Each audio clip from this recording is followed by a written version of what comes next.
Hello, my friends. I hope you're doing fantastic. I want to share with you a little bit about the digital detox and tech life balance. I know this is a big topic for many of us because perhaps in a daily life we spend some time on the tech side, just like I do, and digital tools and resources have become quite available. And because you will maybe listen to this in an audio or video setting, I'm trying to shoot it in different formats. And I'm actually recording this as well as a follow up to a session I've done in a different group or different groups. And I know this is a quite exciting topic for many of us, just because, again, as I said, we are quite busy with the tech life, and especially thinking how can I minimize my digital detox, especially if you're like me and trying to build your personal brand. Sometimes that time can creep in, the digital time, or building different social media profiles can creep in your personal life. And that's also why I decided to kind of crack this or take a stab at it and record this for you in a friendly format, so you can judge yourself whether that's suitable for you. So feel free to skim through it. Maybe if you are like me and you want to go into the details, just go through the entire thing. I'll be restating and repeating some things multiple times in different possibility or different kind of shape and form, just for you guys to be able to digest it better. So what you can expect in today's session together, we will talk about the why, we will talk about understanding the digital, we will kind of go a little bit beyond the online persona. We will also talk about swiping left on stress, balancing the feed, online meets offline, and unplugging. And I know this is again a little bit not exhaustive list, because maybe when you would do this session yourself, or maybe you've seen it in a similar way, you will kind of get a different point of view. And why will that happen? It's just because we are unique people, we are unique individuals, and everybody has our own way how to look at this. So first, I want to start with the introduction a little bit. Who am I? I'm Matteo Melichar. I'm the founder of MatteoMelichar.co, where I talk about resilience and where I talk about emotional well-being, high performance. And I'm also founder of the Fit Life, which was or is still running under the podcast, but it was running as a wellness media company where, together with my co-founders, we were running it for about 4 years. And, we try to be influencers. We try to influence, human beings like yourself. But first, we try to influence ourselves. And I think first, especially after the 4 years doing this, I realized that the power of stepping away, because we had a social media team running running the different Facebooks and Instagrams of this world, if you will, and just doing that diligently every day takes a lot of power. And in that time, because we were also working with some influencers, we were working, I mean, throughout my career, I was working in different agencies, and I've seen different stuff. You really realize how much time we spent in the digital age. I grew up on a farm, and my brother or stepbrother, I saw growing up with already mobile phone, right? Where my first mobile phone was, you know, probably accessible for me when I was 16. So quite a radical change. And maybe if you're, a generation even before me, you probably kind of experience the analog world. And I think it's really interesting to see this, and that's why I decided for this topic as well. So remember, if you try to build, an influencer profile, or even like, a professional personal brand, you need to realize that this will take time. Back then in, I think, 2012 or 2011, I decided, when I joined a company, to build LinkedIn, build Twitter, and build Pinterest. And I managed actually to build on all these platforms, I think 5,000 followers within quite short time, just because those platforms were quite new kids around the corner. And I didn't think about, back then, taking regular digital breaks, as you would call it nowadays. I was just, buried nose in to try to squeeze as much reps as possible. But if you want to really squeeze in more authenticity and creativity, the research shows that kind of putting yourself first and really quickly, understanding that social media can lead you down a path of self-comparison and anxiety, because many of us use it as comparison platform. We obviously are displayed every day, different lifestyles, and as inspiring as it can be quite the opposite as well. So first point that or strategy I want to talk about is understanding digital detox and tech life. So there are two kind of point of view I want to take. One is the mental health. So your mental health is actually quite impacted by overload, and that means also from a decision perspective. And believe it or not, we make about 35,000 decisions every day, just from waking up, getting up, what you're gonna put on, what you're gonna eat, makeup, etc. And by the end of the day, you probably recognized by yourself, you're just standing in front of the mirror or with your friends and family, and you're tired, you cannot do anything anymore. And that can lead to some emotional exhaustion and decision fatigue. The second thing, what also happens really quickly, social media has huge impact on our emotions. And sometimes, again, I talked about a social comparison. This is a big one, anxiety. Many of us curate, see some people who actually made it, and we think, why don't we make it? And really quickly, we can fill our time and breaks by really scrolling on social media and thinking we are relaxing. It's the same like if you think you're gonna relax by watching Netflix. Yes, it works to some extent, but it can also really quickly just not give you the break you're looking for, and it can lead to lack of engagement, burnout, and even unhappiness. So digital detox really, in my opinion, refers to intentionally reducing or eliminating the use of digital devices to regain control over one's life and focus on a real world interaction. Again, this is a handful, but quite a powerful and important part. So I like this quote from Anne Lamott. Almost everything will work again if you unplug everything or it for a few minutes, including you.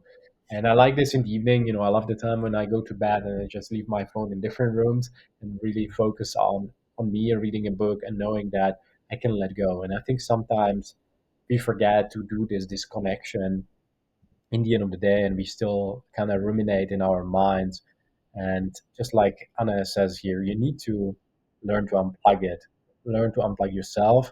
And that when you do that more consistently, you will see your life improve as well. So there are a few key takeaways that I have written for you. Again, there is a lot of science in this, but one thing that I've seen in my life that helps is schedule breaks every 50, 60 minutes from the screen. So we spend a lot of our times like here on Zoom, Teams, or Microsoft, or Google Meets. So sometimes what can really help is take a nap if you can, during lunch break, or use this sometimes what I do, release technique, where you sit, you close your eyes, and you kind of let and feel the stress pour out of your body. You can even say, hey, I'm I let go. And this can help really. And I think these techniques are really necessary nowadays to help you actually to process the day better. And again, I want to highlight here as well that skipping breaks can lead to burnout and diminished engagement. I don't want to, just be the bearer of bad news, but I've seen as well this, especially with burnout. It doesn't happen, from day one to day two, but think about decade, right? A lot of humans and us are resilient. It doesn't happen immediately, and that's why these little micro habits are super important. So the second thing, what I really like to talk about is the unfiltered reality beyond the online persona. So I talked about when you build an influencer, right? When you build your profile, when you build yourself up. And I realized that in my life, often in my earlier, younger years, and many people do it on social media, they just say something because they think that the people want to hear that. But I feel as well, watching the social media for the past 10 years, I've seen it transform and transfer from this fake reality to authentic reality, where girls, boys, whether you're fat, skinny, ugly, pretty, whatever you call it, just display themselves as they are. And I think this is what the world needs. And I think, again, social media always blows it up way too much. But I really feel that in today's world, especially with what's happening, we need to be authentic. And authentic meaning, embracing the core values about integrity, honesty, passion, enthusiasm, kindness, helping people. and not just curated feeds. So that's also for me was the time when I kind of move away from these curated feeds, and especially because I spend a lot of time in fitness, right? And I used to compete in different sports. And it helped me to realize that I can be me and that I can also post a photo of my small self where I'm, maybe feeling anxious and where I was struggling and just talking about it a little bit more authentically. This is what people actually like you and me resonate with more. So that there is a certain risk by overlying on digital content. And I know a few people and influencers who are actually very good at this. I felt I was always semi-good, and it's quite difficult to maintain real connections with people just because it you really need a physical aspect. And I will talk about it in a second as well.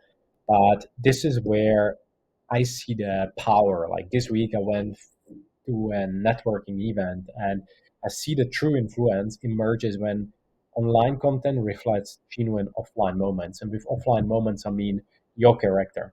And I've seen it done so much in a wrong way just because I come from, sales and marketing, and it's all about building perception, building your brand, building yourself up, convincing clients, convincing the opposite party to do something you want them to do. And many people are just say one thing because they think that the party want to hear it and it will influence them. Maybe they want to hear it, but they don't say it just because they think that. And I want to really, really encourage you to be true to you and true to yourself. And better take the longer approach and don't try to tell people something and trick them, because then you will always lose, online and offline. And many people, when you meet them in a real life, they just like you're shocked because you're like, how come that person that has this online audience and people trust him is such a jerk? So don't be jerk, be a good person. So that also kind of a key takeaway that I have here, a short one for you, is dedicate 1 hour. And I know that's a lot, maybe for some of us to ask with busy lives, kids, families, but spend time in non-digital thing, real life interaction. It can be interaction, but it can be also spend time by yourself. Go to a forest, and think about, the impact you kind of create on people and how do you impact others. The real voyage of discovery consists not in seeking new landscapes, but in having new eyes. And Marcel Proust. I love this quote because it really shows that our human beings, or us human beings, are so busy in this rat race to impress others and to be more and create more. And this is also by what I said before about connections, right? We tend to constantly seek out new connections and conquer new things instead of sometimes taking a step back and gaining a different perspective and looking at how other people perceive us, because often we do the same mistakes because we don't take time to reflect. And that's why we keep chasing the shiny object where maybe it's already next to us and in front of us, but we just are not open to it or not cannot see it just because we are so busy with ourselves and not with others. The third thing that I want to talk about with you, my dear listeners, and those who watch this, is about swiping left on stress, the benefits of detoxing. So I met my partner actually through Tinder, and you remember those applications, Tinder, online dating apps where you have, swipe right if you like somebody, swipe left if you don't like somebody. It is probably, I've seen actually a funny comparison where people in the 50s and throughout the time were obviously referring people to each other, and that's how people are meeting. But throughout the time has shifted from offline to online, and now people obviously like myself are able to meet significant others or friends or a potential partner through online channels like LinkedIn and social media. And I met incredible people. Pardon. Remember to drink enough water. Sometimes what you need is a little spray for your voice, with herbs to keep focused and keep keeping your voice cords actually active. Because I've spoken quite a lot recently, I tend to buy these oils, but this one is almost empty. So, anyways, little segue to why to focus on benefits of detoxing. So Digital detox lowers stress and enhances overall well-being. And I know this is again a big one for some of us and seems like a mouthful, but I think generally digital detox I want you to see as an approach to life, approach to TV, approach to social media, approach to your friendships, approach to when you drive. Don't watch your phone because our phone is like a second personality, right? Our life is there, our credit card is there. We can make new friends, we can see our bank statements, and even that all alone, just watching the phone all day can really stress us. So disconnecting periodically boosts mental clarity and real world connections. And I've seen it as well, when you go to a networking event, and I tend to do those quite often, that people, and myself included, sometimes, you feel a little bit insecure and you're the new kid around the corner and you don't know anybody. And the safe thing is to look in your phone and stare at your phone instead of, go to somebody and connect with them. So I would encourage you have moments in your life where you just periodically say, hey, I'm not watching the phone. I'm not doing this. I'm spending time with the loved ones, and just shove the phone somewhere in a box, or don't watch the news after, 8 in the evening, or don't answer messages. Just really take time to disconnect. And some key takeaways I have for you guys here is spend more time in nature, ideally every day. I said I will repeat some things, but really this is recently what I realized because I felt like I'm getting quite unhappy and I tried to put a finger on it, believe it or not. Even a guy like me who's usually like very optimistic, I have my ups and downs, and I was reflecting and thinking, and then I'm thinking I'm not spending so much time in nature as I used to. And every time I go in nature, I feel just way better. I feel centered. I feel peaceful. Another thing that helps me as well is taking time off every 4 to 6 weeks.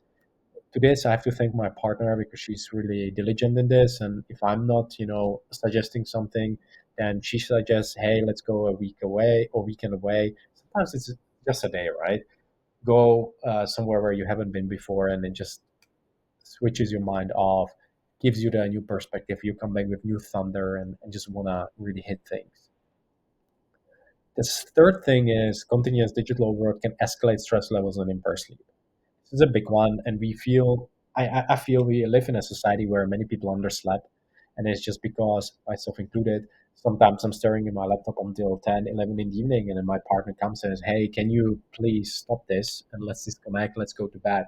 So I definitely see the difference when I stop watching my screen 1 hour before bed or half an hour, ideally at 1 hour. So because you really want to optimize the environment so you really experience the stress as little as possible, because it's everything what we let in, right? That's can trigger. And the thing is, these things are little stimulants. It's a little doses of, not inspiration as I would call it, but doses of stress that stack up and pile up just like a pyramid, and eventually you're like freaking out and you don't know why. So there's a virtue in work and there is virtue in rest. Use both and overlook neither. Alan Cohen. So I think this sums it up. Just know when to switch off and when to push. The fourth thing that I want to talk about, guys, is balancing the feed offline and needs online. So I already hinted at making sure that you just balance out building your personal brand and your profile. But I feel that nowadays, just like organizations, sometimes we underrate the offline experiences and how much that can enrich the narrative behind our digital persona. So again, I said I will be repeating something, but it's for a reason, because I feel our character, and that's what needs to stand out and can stand out when you meet people. So when people see you online and perceive you, try to communicate as you would talk to people usually. And my partner uh, actually gave me this one suggestion, because sometimes she presents me something because she does these training and I do these trainings sometimes at work or presentation for a client. She says, you think like you present to me, and how would you present to me? And I know this is probably the biggest fear we have, right? Public speaking or group presentations. Just sometimes it is really about ourselves to realize that we can just talk to ourselves friendly. And that also means share one authentic offline experience on your social media this week. And I like these challenges because sometimes we are so focused on just making everything shiny and polished. And this is also what I try to challenge myself on LinkedIn, for example, because on Instagram it's very easy to share, be vulnerable and stuff. But on LinkedIn, where it's very business oriented, just finding the right balance between what is professional enough and what is personal enough that you can share, it's really needed, I think, in today's world. So the key takeaways for you guys and for myself is be interested in others, not just yourself. The influence and social media does one particular thing really well because it's so focused on you, so focused on me and my followers and my head count of people and employees who work this account and the amount of clients. But I want you to really be interested in others and be proactive. Just ask how people are. Send people messages, random messages. Say, "How are you today? Can I help you?" Don't make it so creepy, but just say, "Hey, I really like your profile, and I see we are in the same group. And I'm looking to connect with fabulous people like yourself. Maybe we can have a chat down the line." Spend time reaching out to others. This is what I mean as well. Go for lunches, physical events, and the last thing is solely digital narrative risks appearing shallow and can disconnect your audience. So remember one of my friend, I used to work with her many years ago in Spain, and she actually started walking and did this brave thing, which she actually told me she became a cosplay player and an influencer and like a serious one where she was earning money out of it. But when I asked her, and I knew her quite well back then, how did it go and how did she come to it? So she was explaining the whole process. And eventually she also said, hey, we weren't profitable for a couple of years. But after a while, she had million followers on TikTok and I don't know 200,000 on Instagram, and through that she basically also combined it. And this is what I remember, and this is why I'm telling you this story. She pretty much went live. If maybe on Instagram you've seen, or even on LinkedIn, you can go live if you can join your feed. And she did that every day and she talked to the people. She knew exactly those people. And she also went to these physical events, cosplay events where you dress up and creating your own costumes, etc. She knew people. And this is how I think you build true following and true influence. So life is what happens when you're busy making other plans. John Lennon. I like this quote and I put it here just because I feel that many of us are so busy over planning and thinking about what other people think of us and how we should position ourselves instead of just being there. And I can tell you because I've made this mistake, I'm still making this mistake, sometimes, but I have some, fortunately, people around me that I actually built as well, such groups where people remind me, hey, be you, be authentic you can do it. And I really feel, especially now, because of my, different brands that I try to build in my life or programs, I was so busy on creating and making it perfect. Whereas now I'm like, I get to be connecting with people and figuring out what people need. And that's what I would advise you as well. Be busy, be in the trenches. Maybe you have a product, maybe you have a program, maybe you want to coach people. Just be busy coaching, be busy helping because the world needs it now more than ever. The last thing that I want to talk about is the three components of unplugging and influencer wins. I will just go to the three one by one, but I again want you to take a sip of water. Remember, people need you healthy. And that's also why I do these and always have my oil. And excuse me. So, if you're interested, this is really interesting because you can buy it in pharmacy. This is a German brand, Active, for your voice oil. Again, mine is already empty, but it has some alcohol, glycerin, aqua citrus, anyway, some peel oil, leaf oil, citrus oil, menthol oil, lavandula. Anyways, all of it, fancy stuff. So first thing, I want you to unplug as a real influencer.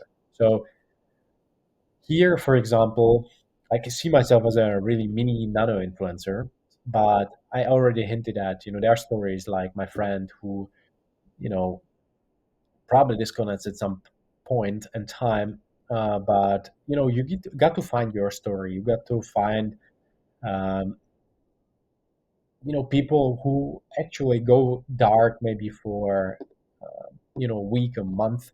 And I'm not a big advocate of that. I'm more advocate of micro moments because go without a phone a week. I think it's not doable for none of us because your mom's gonna be worried, your sister's gonna be worried.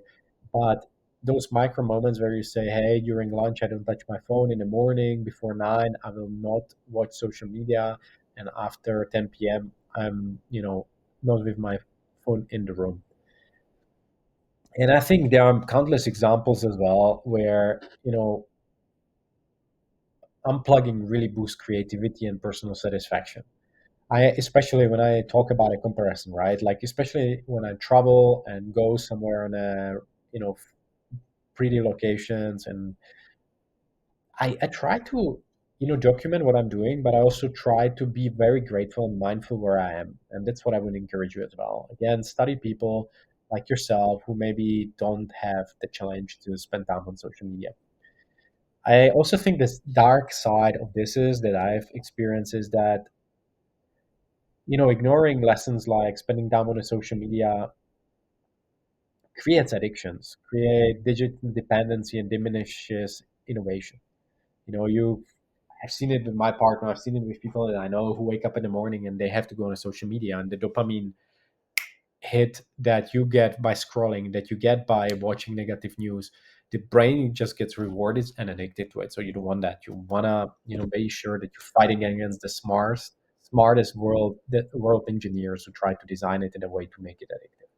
So the key takeaway is your time is limited. So don't waste your life living someone else's life. There is a nice little YouTube where Steve Jobs talks about that, things and products were built by other people, but we are not here to just consume. We are here to create. We are here to, and I'm butchering it a little bit, but you can poke life and something else pops on the other side. And I feel people like Steve Jobs and others kind of challenge us to make sure that we create things. And that's why social media are here. We can reach great audience, we can build awesome following, but we have to be aware, of the dark side, and that things can, even like for our kids, can be really dangerous because you can, really quickly watch people that you don't want to watch and that are maybe negative or that are doing things you don't agree with politically or even aligned with your values. The second thing, what I want you guys to do is monitoring your digital health. And I have my watch, which I use, to check every day my mood, usually once a day or twice, and then in the evening. And you can track your, kind of your engagement metric, and over a period of time, monitoring your digital habits can be really essential, like, judgment, and how you feel. And your phone pretty much tells you how much time you spend on the phone. And it's always mind opening when you say, oh, I spent this week, 10 hours on my phone. I mean, that's 10 hours. Have you been using it for something productive, or have you been using to escaping? And kind of keeping an eye on the screen time helps you to maintain healthy tech life balance. So use screen time tracker over the next week. Evaluate your digital consumption. So you can use your iPhone because that will tell you pretty much automatically. There's analytics for it. And key takeaways is, get watch, log in your moods related to your health, partner, fitness goals, whatever you see fit, spiritual life. And funny thing is, you really see also again some analytics, and I'm quite excited about this because then, I like to track it backwards, right? A couple months, and then see how my sleep is. I see why my mood is like that, and then you see how often you're negative, why you're negative, and you can create some associations and more awareness, right? That's where it starts. The second thing that I didn't talk about at all today is the nervous system gets taxed every time you exercise, every time you're stressed. And many people get sick, myself included, when I was younger because I was stressed, because I was, underslept. And your nervous system needs to clean up every day. And sometimes it takes, 2 nights or 2 days when you're traveling, when you have a heavy, busy schedule. You're just tired in the end of the day, or in the end of the day, and in the end of the week. So try to disconnect, try to have a massage, spend time in nature, spend time with your loved ones, and scrolling and social media. Remember at the start of the discussion, we talked about the decision fatigue that happens when, you barrel through 35,000 decisions, you don't have the bandwidth. So just do the bare things, right? The bare minimum. Just put the phone away, clean your kitchen, clean the kitchen sink, prepare everything for the next day, and go to bed and read a book. That will serve you better than scrolling on social media. And unmonitored digital habits can deteriorate mental health and impact overall performance. I am definitely the first one because I spent a lot of time on social media and still do, but I try at least now being more aware and like when I'm away, when I'm with my partner, that I don't watch social media. I focus really on what matters, which is the quality time with the people. So the key is not to prioritize what's on your schedule, but to schedule your priorities. And that means also you can schedule your social media time, building your brand, being an influencer, because people need you, but they need your full you. And you can be even better version when you really quickly decide this is where I spend my time, this is where I'm not spending my time. And when you spend the time on social media, just focus on putting inspiring content rather than consuming some crap. The last part that I want to talk about is your off-screen journey redefining influence. So real influence comes from balancing digital engagement with offline pleasures. I said it already, and with pleasures, I mean just find way spending time on dinners and people that you love, and also balanced lifestyle enhances creativity, well-being, and genuine audience connection. So I'm repeating some of these things again, as I said, on purpose because I just try to bring it all together for you. Remember, online is the important, offline as well. So and remember character is key here. So as I said, I love challenges. So set a 30-day digital detox goal and track your progress daily. So it doesn't have to be anything heavy, anything that you cannot maintain. But like I said, maybe after 10 p.m. you don't touch your phone until the next morning 6 p.m. No, 6 a.m.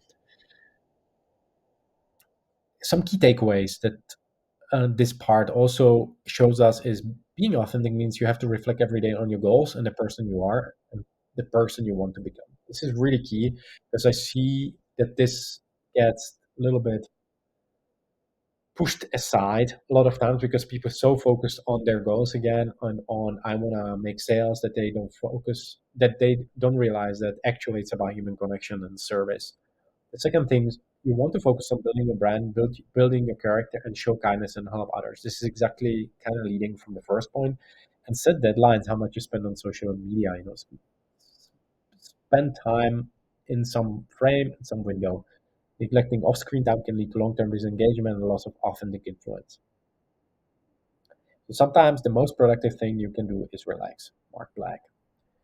So the key takeaways from our presentation today is establishing limits is important because it fosters a sustainable impact full digital presence, enforcing a strict no screen rule during one meal every day, for example, and boundaries. Without boundaries, constant distraction can erode your productivity and creative spark. So I want to encourage you and also ask you for your help because I'm trying to build this podcast show. It's called Shots of Inspiration on Spotify. I'll put the link for you guys here. And it would mean the world to me if you could, listen to it and maybe provide some feedback and topics and share it maybe 3 to 5 of your friends. I'm actually trying to now post the audiobooks as well to the ebooks that I have written, like the Mastering Body, Mind, and Life, which also is on the website with some type of course and implementation guide. But there are also other ebooks that I will be putting there or some information from travel. There is also second podcast. Fit Fun podcast you can listen to as well if you're interested. But I would encourage you really to check this out, and that would mean the world to me. So I hope that served you. And until the next time, guys, please stay legendary. You can visit the website mateomelichar.co, METEO MELICHAR.co, and there you can find a lot of free resources, the academy, awesome academy where I'm uploading stuff like this at no cost, so you can really improve your resilience and your high performance and just be even more kick-ass person. So, guys, thank you again for your time, and until the next time, stay legendary.